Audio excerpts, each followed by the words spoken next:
Hey guys, my name is Third Eye and today I'll be discussing the reasons why Invincible by Michael Jackson failed commercially and wasn't loved as much by the fans as other previous albums.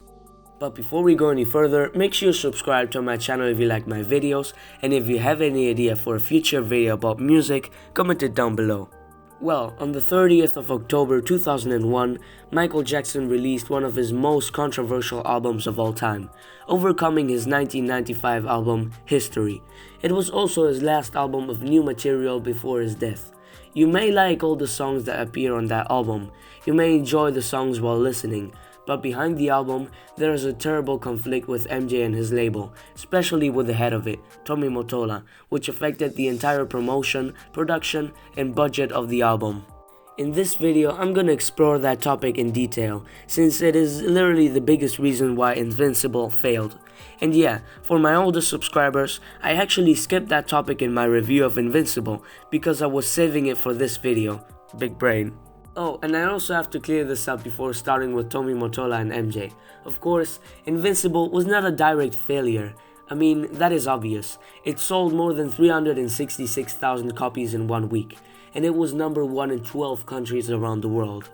But its sales are not comparable to other MJ albums. Sure, it was obvious that MJ would never repeat the sales of Thriller, but its sales compared to Bad, Dangerous, or Off the Wall are pretty low, and it being a failure does not necessarily mean that it sold bad. It can also mean that, although Michael felt satisfied with the final result, his feelings during the sessions of this album were very negative, so that contributes to it being a failure. With all this said, let's start with the video. Before the Invincible era started, the previous Michael Jackson album had been in 1997, and it was Blood on the Dance Floor, History in the Mix. Since that release meant, Michael felt totally disappointed with its sales. Although there were 5 new original tracks, a big part of the album were shitty remixes Sony made of the songs on the History album. That led to a big confusion of the fans, because they didn't really know if what Michael was offering was a new album or just a remix album. After that episode, Michael was totally disappointed and didn't want to record no more albums. But he had signed a contract with Sony some years before that, and he still had to record one more album in order to end the contract. Here we can add one of the reasons. Michael felt forced to do the album. All the songs he recorded for that album, everything he did was because he had to, so he could end the contract and be free. I mean, I can't deny that maybe he had some fun in the writing and singing process, but at the end of the day, everything was made so that just Sony could make more money out of his name. Because he didn't need no more money, he was a millionaire. Some people that worked with him in the studio have told that when they were recording and Michael went to the toilet to piss, they were scared that he would escape, because he literally did that. He escaped from the studio sometimes when he didn't want to record. With that example, you can surely analyze how forced he felt to do the album. Now, once the album was released, it was hardly criticized for sounding way different than what people had been used to from MJ.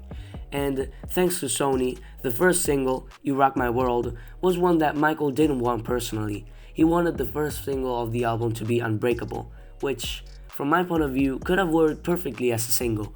But no, Sony had to mess it up by not letting MJ choose a single from his own album, and choosing one themselves. Not having MJ's influence when choosing the singles is for me another reason that it flopped, because MJ had always chosen the singles from his previous albums. The next single was Cry, and for the promotion of that one, Michael was definitely tired of Sony. They gave him a low budget for the filming of its video, and for that reason, Michael, as a way of protesting against Sony, denied his participation. The result is probably the most boring video of MJ ever. Then more and more problems came after the releasement. To name a few more, the single Butterflies was supposed to have a video, but was cancelled at the end because of Sony.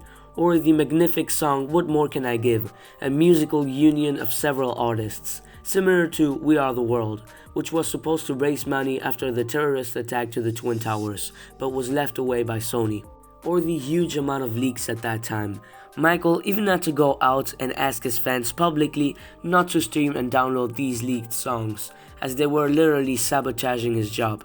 And one of the songs that got leaked at that time was the original version of Escape, which can make us understand how Mike felt at that time. Here's a video with more information about leaked songs. Another reason for it being a failure is not having a worldwide tour like his previous albums had. Dangerous, Bad, History, all albums that were promoted for a long time by having a tour. But Invincible, which initially was supposed to have one but didn't, was therefore not promoted for a long time and abandoned by Sony 1 month after its releasement. The reason why I didn't have a tour is, first, because Mike was sick of touring. I mean, he said literally from the beginning that he didn't like to tour because it was literally exhausting, and I can totally understand that. Second, the terrorist attack to the Twin Towers happened, which made Mike disagree even more about doing a tour. And third, he also felt used by Sony, like a product, so he didn't want to give them more money out of his name by touring worldwide. Thanks to these reasons, the tour was cancelled, and also some single performances were as well. Like, for example, the show Mike was supposed to perform in the Grammys, where he would sing the song Whatever Happens, but finally didn't. The only concerts from this era are the 2 concerts which celebrate the 30th anniversary of Mike's solo career. The final reason I found is that, because it was an album that was recorded and hyped for a long time, loads of things happened during its sessions. For example, various pedophilia accusations. Even though the first pedophilia accusation had been made 10 years before, a lot of people still thought Mike was a pedophile, and therefore stopped listening and buying his music. This is literally unfortunate, because that proves how his image was permanently damaged by accusations that were all false, as I proved in my video disproving the most famous rumors about MJ. Now that we're done, I would like to read other people's opinions about the same topic. While researching information for this video, I found a forum that motivated people to answer the same question I've been trying to answer in this video. So let's find out. I'll read them and also answer to them, as some of them may be wrong. First thing to see here is that most people think that it's a really long and boring album, which I consider a pretty stupid statement because, bruh, Dangerous was almost as long as Invincible, and History was 2 times longer. This guy says it's bad because it followed trends instead of being cutting edge. Dude, you are so wrong. This album was really cutting edge. It brought the most modern and newest material it could have possibly brought. The sound effects and production were so modern that they were considered really advanced for their era, up to the point where Invincible still sounds fresh today. And what do you mean follow trends? Even if it did follow trends, which is false, it would still be no problem. The album Dangerous presented a new style that was trendy in the early 90s and was still a massive success. This guy says, I think it actually could have been a pretty decent 45-minute album, but it just goes on and on and on. Like his previous albums as well. I mean, you may not like its length personally, but that does not make it a flop, clearly. This other guy says, Michael's horrific physical appearance around the time it was released. He really had completely butchered his face at that time. Yo, how can you relate that to his music? It's true that his physical appearance wasn't at its best, but that has nothing to do with the music. Actually, this album didn't have those many music videos, so there was not a lot of opportunities to see his face while listening to the album. And what's actually important while listening to the album is listening to the album. His physical appearance has nothing to do with that. Oh, and You Rock My World, the only music video of that era where he appeared, was a massive success. So, no idea what you're going for with that statement.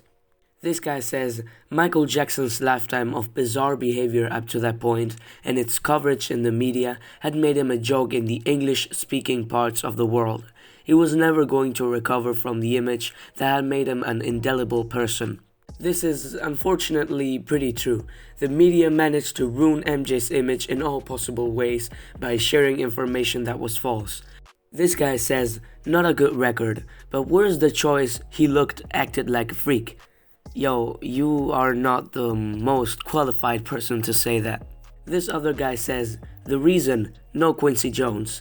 Jones was responsible for MJ's success. Ooh, this is an arguable one. I would say that you're actually wrong. Although Quincy managed to make him a worldwide known superstar with Off the Wall and gave him the most sold album of all time, Thriller, Mike could still manage success well when both came their separate ways. Michael searched for new producers for Dangerous and History, and it pretty much worked without Quincy. Just look at their sales. And that was it for this week's video. I hope that by naming all these arguments and responding to these people, I taught you something new. See you next week with another video. Oh, and by the way, I appeared in this cooking tutorial for my brother. I know I'm recording this audio like 2 weeks later, but anyways, check it out. It's an amazing video. I just give my opinion at the end, but you will learn how to do the recipe and that's fine. Check it out, please. And with all this said, bye. See you around.